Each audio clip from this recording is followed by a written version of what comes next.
அழுத்தங்களுக்கு உள்ளாகியுள்ள நெதன்யாகு வெளியான தகவல். ஐநா அணு ஆயுத தடை ஒப்பந்த மாநாட்டை நிராகரித்த ஜப்பான். துருக்கியுடன் போர் நிறுத்தத்தை அறிவித்த குர்திஸ் அமைப்பு. ஆப்கானிஸ்தான் பாகிஸ்தான் வீரர்களிடையே துப்பாக்கிச் சூடு, பூட்டப்பட்ட முக்கிய எல்லை. மன்னர் 3ஆம் சார்ல்ஸுடன் உக்ரைன் ஜனாதிபதி கலந்துரையாடல். இஸ்ரேல் எல்லைக்குள் சட்டவிரோதமாக நுழைந்த நபர் பலி. இந்தியாவிற்கு தப்பி சென்றாரா இஷாரா செவ்வந்தி எழுந்த கேள்வி. கத்தார் பல்கலைக்கழகத்தின் வளைகுடா அரசியல் துறையின் இணை பேராசிரியரான லூசியானோ சக்காரா நெதன்யாகு போரை மீண்டும் தொடங்க விரும்பவில்லை என்றாலும் போர் நிறுத்த ஒப்பந்தத்தை இவருக்கும் அவரது அரசாங்கத்தின் வலதுசாரி கூறுகளிடமிருந்து அவர் நிறைய அழுத்தங்களுக்கு உள்ளாகியுள்ளார் என குறிப்பிட்டுள்ளார். நெதன்யாகு இருதரப்பையும் விளையாட முயற்சிக்கின்றார் என சக்காரா அல் ஜசீராவிடம் கூறினார். இஸ்ரேலிய பிரதமர் முதல் கட்டத்தை நீடிக்க தவறியதற்கு ஹமாஸை குறை கூற முயற்சிக்கின்றார். அதே நேரத்தில் இஸ்ரேலை 2ஆம் கட்டத்திற்கு நகர்த்துமாறு ஹமாஸ் கேட்டுக்கொள்கிறது என்று குறிப்பிட்டுள்ளார். ஒருபுறம் வாஷிங்டன் போரை முடிவுக்கு கொண்டுவர விரும்புவதாக கூறுகின்றது. ஆனால் மறுபுறம் பெரிய பிரச்சினை ஹமாஸின் இருப்பு என்று அவர்கள் கருதுவதை தோற்கடிப்பதற்கான சிறந்த வழி நெதன்யாகு நம்பினால் போரை மீண்டும் தொடங்குவதற்கு பச்சை கொடி காட்ட தயாராக உள்ளது என அவர் குறிப்பிட்டுள்ளார். ஆப்கானிஸ்தான் பாதுகாப்பு படையினர் டோர்காம் எல்லையில் புதிய எல்லை நிலையம் கட்டி வருகிறது என்று தெரிவிக்கப்பட்டுள்ளது. இந்த நிலையில் இதற்கு பாகிஸ்தான் ஆட்சேபனை தெரிவித்து வருகின்றது. இதன் காரணமாக கடந்த 11 நாட்களாக டோர்காம் சமான் எல்லைகள் மூடப்பட்டுள்ளது. இந்த நிலையில் இன்று அதிகாலை ஆப்கானிஸ்தான் பாதுகாப்பு படையினர் டோர்காம் எல்லையில் பாகிஸ்தான் எல்லை நிலையங்களை குறிவைத்து தானியங்கி துப்பாக்கி மூலம் தாக்குதல் நடத்தியுள்ளனர். இதற்கு பதிலடி கொடுக்கும் வகையில் பாகிஸ்தான் வீரர்கள் துப்பாக்கிச்சூடு நடத்தினர் என பாகிஸ்தான் உயர் அதிகாரிகள் குறிப்பிட்டுள்ளனர். டோர்காம் எல்லையின் இரு பக்கங்களிலும் ஆயிரக்கணக்கான லாரிகள் மற்றும் வாகனங்கள் நீண்ட வரிசையில் நிறுத்தப்பட்டுள்ளன. கோடைகாலம் தொடங்கியுள்ளதால் கடுமையாக வெப்பத்தில் மக்கள் எல்லையை கடக்க முடியாமல் தவித்து வருகின்றனர் என தெரிவிக்கப்பட்டுள்ளது.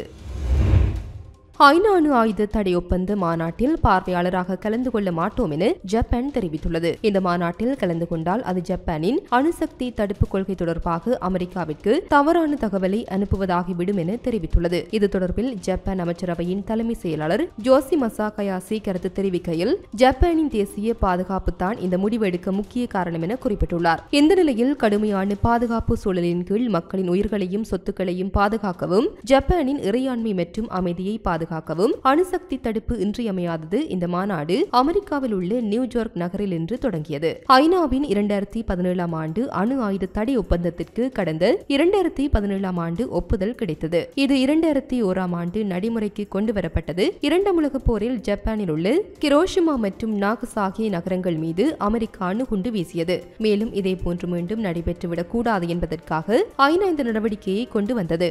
அணுகுண்டு தாக்குதலால் பாதிக்கப்பட்ட ஜப்பான் மட்டும் இன்னும் ஐநாவின் ஒப்பந்தத்தில் கையெழுத்து இடவில்லை. அணு ஆயுதங்கள் வைத்துள்ள நாடுகளின் பங்களிப்பு இல்லாமல் இது சாத்தியமில்லை என கூறி ஜப்பான் கையெழுத்திட மறுத்துவிட்டது என தெரிவித்துள்ளார்.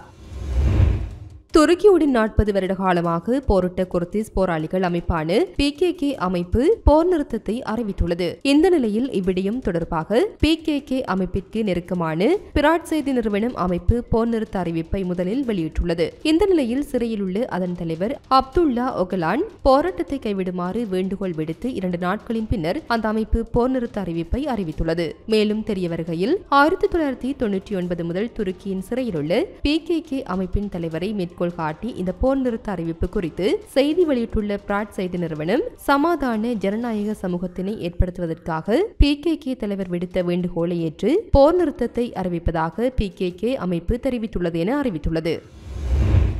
அமெரிக்க அரசு நிர்வாகத்தில் எலான் மஸ்க் செலுத்தி வரும் ஆதிக்கத்தால் அவருக்கு எதிர்ப்பு எழுந்துள்ளது. இதன் ஒரு பகுதியாக அரசின் செலவினத்தை குறைப்பதற்கான மஸ்கின் நடவடிக்கைகளுக்கு எதிர்ப்பு தெரிவித்து செயின்ட் லூயிஸ், நியூயார்க், சார்லட் உள்ளிட்ட பல்வேறு நகரங்களில் ஏராளமானோர் கடந்த சனிக்கிழமை போராட்டத்தில் ஈடுபட்டனர். மேலும் தெரிய வருகையில் டெஸ்லா கார்களை புறக்கணிக்க வேண்டும் என்று வலியுறுத்தி அவர்கள் போராட்டம் மேற்கொண்டனர். இந்த போராட்டங்கள் தொடர்பாக எலான் மஸ்க் எக்ஸ் தளத்தில் வெளியிட்ட பதிவில் DOGE-க்கு அமெரிக்க மக்களிடம் பெரும் அங்கீகாரம் கிடைத்துள்ளது. ஆனால் DOGE-ஐ மோசடியாளர்கள் மிகவும் வெறுக்கின்றனர் என குறிப்பிட்டுள்ளார். இது தொடர்பாக அமெரிக்க அதிபர் மாளிகையின் செய்தி தொடர்பாளர் காரிஷன் பில்ஸ் கருத்து தெரிவிக்கையில் DOGE மூலம் அமெரிக்க அரசை மேலும் திறன் வாய்ந்ததாக மாற்றி கடினமாக உழைத்து வரி செலுத்தும் அமெரிக்கர்களுக்கு அரசு மேலும் கடமைப்பட்டதாக இருக்கும் என அதிபர் டிரம்பும் மஸ்கும் வாக்குறுதி அளித்துள்ளனர். அந்த வாக்குறுதி நிறைவேற்றப்படுவதை இத்தகைய போராட்டங்கள் தடுக்காது என குறிப்பிட்டுள்ளார். உக்ரைன் ஜனாதிபதி வோலோடிமிர் ஜெலன்ஸ்கி ஐக்கிய ராஜ்யத்தின் மன்னர் 3ஆம் சார்ல்ஸை சந்தித்து கலந்துரையாடியுள்ளார். சம்பவம் தொடர்பில் மேலும் தெரிய வருகையில், குறித்த இந்த சந்திப்பு இங்கிலாந்தின் சாண்ட்ரிங்ஹாமில் நடைபெற்றதாகவும் அங்கு உக்ரைன் ஜனாதிபதிக்கு அமோக வரவேற்பு அளிக்கப்பட்டதாக வெளிநாட்டு ஊடகங்கள் தெரிவிக்கின்றன. இந்த சந்திப்பு கிட்டத்தட்ட 1 மணி நேரம் நீடித்ததாக வெளிநாட்டு ஊடகங்கள் செய்தி வெளியிட்டுள்ளதுடன் இரு தலைவர்களுக்கும் இடையிலான கலந்துரையாடல் மிக சிறந்த மட்டத்தில் இருந்ததாக வோலோடிமிர் ஜெலன்ஸ்கி குறிப்பிட்டுள்ளார். இலங்கை மகளிர் அணிக்கு எதிரான ஒருநாள் போட்டியில் நியூசிலாந்து மகளிர் அணியில் வேகப்பந்து வீச்சாளரான ஹெலி ஜென்சன் பங்கேற்க மாட்டார் என அறிவிக்கப்பட்டுள்ளது. மேலும் தெரிய வருகையில், இலங்கை மற்றும் நியூசிலாந்து மகளிர் அணிகளுக்கு இடையிலான 3 போட்டிகளை கொண்டு ஒருநாள் தொடர் நாளை நேப்பியரில் ஆரம்பமாக உள்ளது. இந்த நிலையில் ஹாலிபர்டன் ஜான்ஸ்டோன் ஹில்ட் கிரிக்கெட் இறுதிப் போட்டியின் போது ஹெலி ஜென்சன் உபாதைக்கு உள்ளானதன் காரணமாக இவ்வாறானதொரு நிலை ஏற்பட்டதாக தெரிவிக்கப்பட்டுள்ளது. குறித்த நிலையில் அவருக்கு பதிலாக சுழல்பந்து வீச்சாளரான பிரான் ஜோனாஸ் நியமிக்கப்பட்டுள்ளதாக நியூசிலாந்து மகளிர் அணியின் தலைமை பயிற்றுவிப்பாளர் பென் சோயர் குறிப்பிட்டுள்ளார். அத்துடன் T20 தொடருக்கு முன்னதாக ஹெலி ஜென்சனின் உடல்நிலை சீரடையும் என நம்புவதாக அவர் நம்பிக்கை வெளியிட்டுள்ளார். இஸ்ரேல் எல்லைக்குள் சட்டவிரோதமாக நுழைய முயன்றதாக கூறி இந்தியர் ஒருவர் சுட்டுக் கொல்லப்பட்டதாக தகவல் வெளியாகியுள்ளது. மேலும் தெரிய வருகையில், ஜோர்டானிய வீரர்களால் இஸ்ரேல் எல்லையில் சுட்டுக் கொல்லப்பட்ட நபரின் அடையாளம் கண்டறியப்பட்டுள்ளது. சுட்டுக் கொல்லப்பட்ட இந்தியர் கேரள மாநிலத்தைச் சேர்ந்த ஹேப்ரியல் பெரேரா என இனங்காணப்பட்டுள்ளார். கேரளாவின் தும்பா மாவட்டத்தைச் சேர்ந்த இவர் கடந்த பிப்ரவரி மாதம் 10ஆம் தேதி சுட்டுக் கொல்லப்பட்டுள்ளார். சுட்டுக் கொல்லப்பட்ட இந்தியரின் உடலை மீட்டு கேரளாவிற்கு கொண்டு வரும் பணியில் ஜோர்டானிய அதிகாரிகளுடன் தீவிரமாக பணியாற்றி வருவதாக இந்திய தூதரகம் குறிப்பிட்டுள்ளது. புதுக்கடை நீதிமன்ற அறையில் கனிமுள்ள சஞ்சீவவை படுகொலை செய்ய திட்டமிட்டதன் பின்னணியில் மூலியாக செயல்பட்டதாக கருதப்படும் இளம்பெண் இஷாரா செவ்வந்தி கடல் வழியாக இந்தியாவிற்கு தப்பி சென்று விட்டதாக சந்தேகம் எழுந்துள்ளது. குறித்த சந்தேக நபர் நாட்டை விட்டு வெளியேறுவதற்கான அனைத்து வழிகளும் தடுக்கப்பட்டிருந்தாலும் அவர் படகு மூலம் இந்தியாவிற்கு தப்பி செல்வதற்கான சாத்தியக்கூறுகளை கருத்தில் கொண்டு இலங்கை காவல்துறை அவரை பற்றிய அனைத்து தகவல்களையும் இந்திய பாதுகாப்பு படையினருக்கு வழங்க நடவடிக்கை எடுத்துள்ளது. இந்தியாவில் வசிக்கும் தேடப்படும் குற்றவாளிகளை கைது செய்து நாடு கடத்துவதற்கு இந்தியா கொண்டுள்ளது. மேலும் இது போன்ற நபர்களை இதற்கு முன்பு இலங்கைக்கு நாடு கடத்தியுள்ளது. இருப்பினும் அவர் தற்போது இந்தியாவிற்கு பயணம் செய்துள்ளாரா என்பது உறுதிப்படுத்தப்படவில்லை. மேலும் அவரை கண்டுபிடிக்க மேலும் விசாரணைகள் நடைபெற்று வருகின்றன.